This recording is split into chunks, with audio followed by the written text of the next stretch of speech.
दिल्ली के मुख्यमंत्री अरविंद केजरीवाल की सिंगापुर यात्रा का विवाद अब बढ़ता ही जा रहा है। दिल्ली प्रदेश कांग्रेस अध्यक्ष अनिल कुमार चौधरी ने बोला कि अरविंद केजरीवाल को सिंगापुर जाना है तो अपने खर्चे पर जाएं, सरकारी खजाने से क्यों जाना चाहते हैं। दिल्ली प्रदेश कांग्रेस अध्यक्ष चौधरी अनिल कुमार से खास बातचीत की दिल्ली संवाददाता ज्योति सिंह ने। हमारे साथ इस वक्त बात करने के लिए मौजूद है दिल्ली प्रदेश कांग्रेस के अध्यक्ष चौधरी अनिल कुमार जी। अनिल जी, ये तो 16,000 घर की बात अभी आपने प्रेस कॉन्फ्रेंस में की।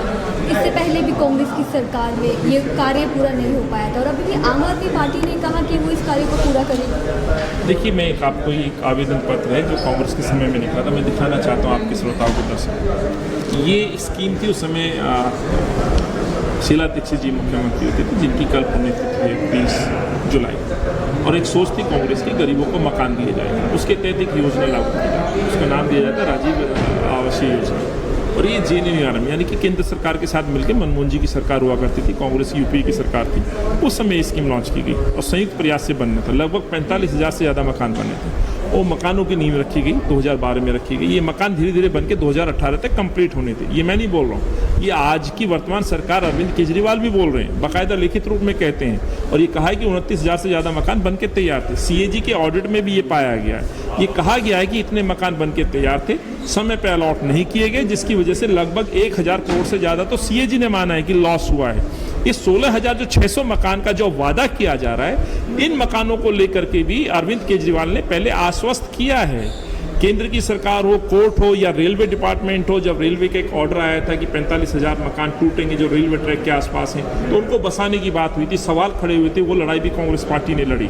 तो सवाल ये होता है कि 16,600 मकान बनाने का जो फिर से दावा किया जा रहा है, ये मकान तो दिसंबर 2021 तक बन जाने चाहिए थे। और ये बाकायदा लिखित रूप में इन्हीं के पत्र के द्वारा, वो पत्र की कॉपी भी मैं आपको शेयर कर रहा हूँ, उस पत्र में बाकायदा ये कहा गया था। और ये बिल्कुल डिटेल में, थोड़ा सा मैं आपके कैमरामैन को कहूँगा नज़दीक लाएं। ये वो पत्र है जो एड्रेस किया गया है रेलवे डिपार्टमेंट को, और ये जुड़ा हुआ है वो झुग्गियों के आदेश से। और ये इसमें लास्ट की टेबल में देखिएगा, ये 16,600 मकान की ये फिगर है। ये और ये टोटल मकान जो 29,257 बन के रेडी है, रेडी टू मूव। और ये दिसंबर 2021 में ये मकान बन के तैयार होने का वादा अरविंद केजरीवाल करते हैं। लेकिन आज एक खबर छपती है टाइम्स ऑफ इंडिया में, और उसमें कहा जा रहा है कि 16,600 मकानों को हम दोबारा बनाएंगे। तो जो मकान बनाने का जो गैप है, जो आर्थिक बोझ होगा, जो समय की बर्बादी है, जो गरीब लोग सपना देखें कि हमें मकान मिलेगा, आज जो सपना चकनाचूर हो गया, आर्थिक बोझ बढ़ गया। लगभग 700 करोड़ से ज़्यादा का खर्च आएगा इस प्रोजेक्ट को दोबारा बनाने में। रिपेयर होना तो संभव ही नहीं है। तो समय की बर्बादी हुई, पैसे की बर्बादी हुई, सपनों को चकनाचूर किया गया। आज इस पूरी स्कीम को बदल के आज केंद्र सरकार के साथ अलायंस करके अफोर्डेबल स्कीम में कन्वर्ट करके किराए पे देने की बात अरविंद केजरीवाल ने कर दी। किसी भी दिन MOU साइन करने जा रहे हैं। तो गरीबों के साथ धोखा है, छल है। आज उसी को हमने रखा है। आज एक वादा खिलाफी का फिर से हमने उस पर्दे का, हमने आज उस रात से पर्दा उठाया है। चौधरी जी, फिर दिल्ली का मॉडल है क्या? क्योंकि एक तरफ तो ये मॉडल दिखाई दे रहा है जिसकी आम आदमी पार्टी दावा कर रही है, और दूसरी तरफ कह रही है कि दिल्ली सरकार का जो दिल्ली मॉडल है उसके लिए इन्विटेशन जो है वो सिंगापुर तक के लिए है। दिल्ली का यदि मॉडल है तो 600 करोड़ रुपए का बजट रखिए प्रचार प्रसार का, वाहवाही लूटिए, अपने खुद की सेल्फ तारीफ करिए। सच यही कि कोविड काल में जब कसौटी पे खरा उतरने का जब समय था तो अरविंद जीरो पाए जाते हैं।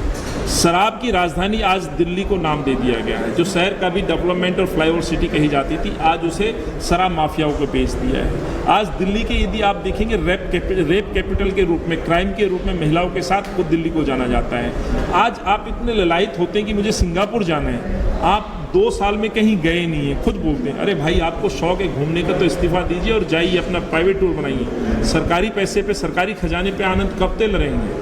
ये वही मुख्यमंत्री जो कहते थे गाड़ी नहीं लूँगा, घोड़ा नहीं लूँगा, बंगला नहीं लूँगा, आज ये तो क्या इनके तमाम MLA सुख सुविधाएं भोग रहे हैं, सरकारी ऑफिसों पे दफ्तर कब्जा करके बैठ गए हैं। तो आज क्या सिंगापुर जाना केवल इसलिए कि सिंगापुर घूमना है?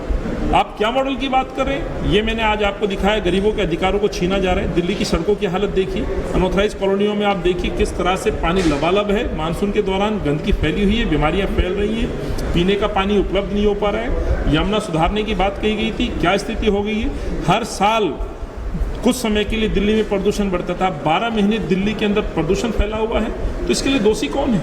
सच्चाई यही कि अरविंद केजरीवाल दिल्ली के संज्ञान में ना कोई बैठकें करते हैं, ना कोई मुलाकातें करते हैं, ना कोई उनके पास प्लान है, ना कोई योजना है जिसका नुकसान दिल्ली उठा रही है। और मैं सीधे तौर पे कह सकता हूँ कि दिल्ली मॉडल कहने वाला व्यक्ति अगले चुनाव में जब आएगा तो ये मॉडल कहलाएगी। अरविंद केजरीवाल यहाँ से पूरी तरह से जनता इनसे सवाल पूछेगी और इनको घर भेजने का काम करेगी। धन्यवाद हमसे बातचीत करने के लिए। तो दिल्ली कांग्रेस के अध्यक्ष अनिल कुमार चौधरी हमसे यहाँ पर बातचीत की। जुड़े हुए थे कैमरा पर्सन रिहान के साथ, जो कि A1 TV।